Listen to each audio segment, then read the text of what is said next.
여러분 안녕하십니까? NBS 투데이입니다. 최근 지구온난화로 한반도의 기후가 온난다습해지면서 아열대 작물을 재배하는 농가가 늘고 있습니다. 상대적으로 높은 매출을 올릴 수 있어 신소득원으로도 주목받고 있는데요. 하지만 초기 시설 투자 등 창농 비용과 생산비가 높은 만큼 실패를 줄이기 위해선 철저한 사전 준비가 필요하다는 지적입니다.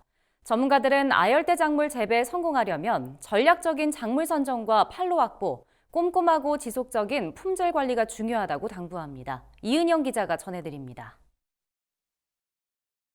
기후변화로 한반도의 기후가 온난해지면서 아열대 작물이 농가의 새로운 소득원으로 주목받고 있습니다. 지난해 여름 40도를 넘나드는 역대급 폭염이 올 것을 예견한 기후학자 김해동 계명대 환경공학과 교수는 올해 우리나라에 4월부터 11월까지 여름 수준의 더위가 이어질 거란 예측을 내놨습니다. 8개월 넘게 월평균 기온이 10도 이상으로 유지되면 아열대 기후라고 볼 수 있는데 우리나라가 아열대 기후로 변하고 있는 겁니다. 농촌진흥청에 따르면 국내 아열대 기후 지역은 2060년엔 경지 면적의 26.6%, 2080년에 이르면 62.3%까지 늘어날 전망입니다. 이런 기후변화에 맞춰 국내 아열대 과수 재배 규모도 늘고 있습니다. 농진청에 따르면 2023년 기준 망고와 바나나 등 신규 도입 아열대 과수 재배 면적은 2023년 221헥타르로 2018년보다 80% 넘게 증가했습니다. 농가 수도 2023년엔 707곳으로 5년 전보다 66% 늘었습니다. 이런 성장세엔 높은 소득도 한몫했습니다. 2022년 농진청의 연구 용역 결과에 따르면 망고의 순소득은 1000제곱미터당 1348만 원으로 사과보다 4배 이상 높았습니다.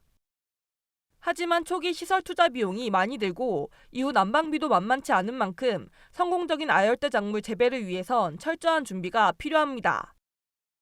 김성철 농진청 농업연구관은 경남도 농업기술원이 지난 3월 개최한 아열대 작물 육성교육 특강에서 아열대 작물을 전략적으로 선정해야 한다고 조언했습니다. 자색 패션 프루트 같은 비교적 추위에 강한 품종을 선택하면 생산비를 낮추는 데 도움이 된다는 겁니다. 재배 면적도 작물을 정할 때 참고할 좋은 지표입니다. 많이 재배하는 작물일수록 수입 과일과의 경쟁에서 살아남아 이미 국산 시장이 만들어진 걸로 볼 수 있기 때문입니다.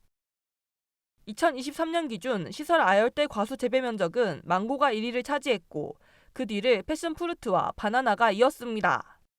작목 선정은 연료비가 좀 낮으면서 소비자 의견도 높은 작목.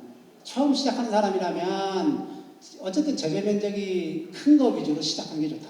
실패율이 이제 아무래도 적을 테니까 왜 소비시장이 어느 정도 만들어지고 있다는 거고. 예.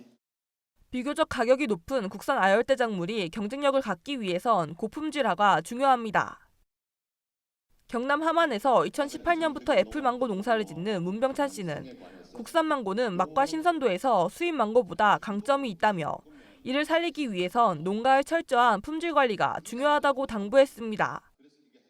실제로 수입 망고는 병해충의 국내 유입을 막기 위해 온탕에서 중열 처리하는데 이때 당도가 떨어지고 과육이 물러지게 됩니다.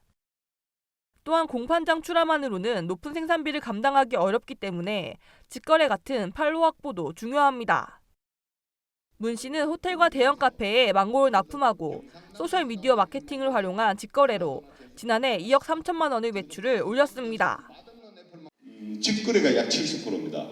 그다음에 대형 카페 같은 데서 20% 정도 가져갔고 직거래 70% 중에서도 농협수급물 50%고 그다음 전화주문 SNS 이런 식으로 해가지고 판매를 했는데 제가 왜 힘들게 이렇게 했냐면 어떤 작물도 제값받기가 힘듭니다.